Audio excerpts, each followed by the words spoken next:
আসসালামু আলাইকুম। নার্গিস কুইজিনে আজকে আমি আপনাদের সামনে খুবই মজার একটা আলু পরোটার রেসিপি নিয়ে হাজির হয়েছি। আজকে আমি আপনাদের অন্যরকমভাবে একটা আলু পরোটার রেসিপি শেয়ার করব। এখানে আমি ময়দা নিয়েছি ১ কাপ, আর বেসন নিয়েছি 1/2 কাপ, আর নিয়েছি ধনিয়া পাতা কুচি, আর নিয়েছি স্বাদ মতো লবণ।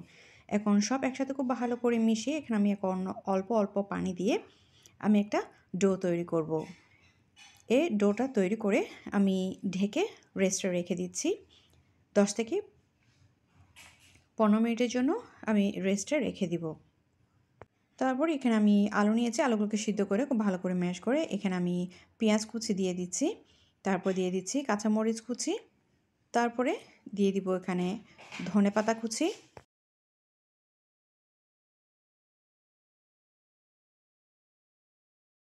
তারপরে দিয়ে দিচ্ছি স্বাদ মতো লবণ, অল্প করে লাল মরিচের গুঁড়ো আর চাট মশলা গুঁড়ো দিয়ে দিচ্ছি। দিয়ে সব একসাথে খুব ভালো করে মিশিয়ে আমি এটাকে এখন একপাশে রেখে দিচ্ছি। তারপর এখানে আমি পিঁড়িতে আমাদের রেস্টে রাখা সে ডো থেকে অল্প অল্প পরিমাণ ডো নিয়ে এভাবে আমি বেলে নিয়েছি। রুটি মতো করে বেলে নিয়ে এখানে মাঝখানে সে আলু পুরটুকু দিয়ে আমি পরোটার মতো ভাঁজ করে নিচ্ছি। ভাঁজটা আমি কীভাবে করছি সেটা আপনারা ভিডিওতে দেখলে বুঝতে পারবেন। এভাবে করে আমি ভাঁজ করে নিচ্ছি। আমরা পরোটা যেভাবে ভাঁজ করে থাকি ওইভাবে করে ভাঁজ করে নিয়ে এখন এটাকে আবারও বেলে নিচ্ছি।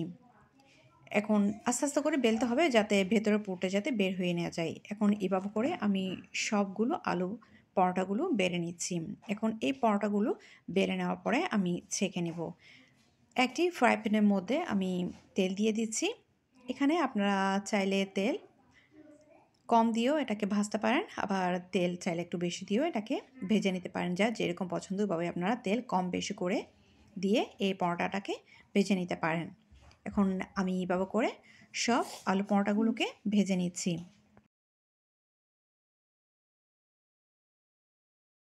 এইভাবে করে একবার আলু পরোটা খেয়ে দেখুন, খুবই ভালো লাগবে। আশা করছি আমার আজকের রেসিপি আপনাদের খুবই ভালো লাগবে। ভালো লাগলে অবশ্যই চেষ্টা করবেন। সাথে আমার চ্যানেলটি সাবস্ক্রাইব করতে ভুলবেন না।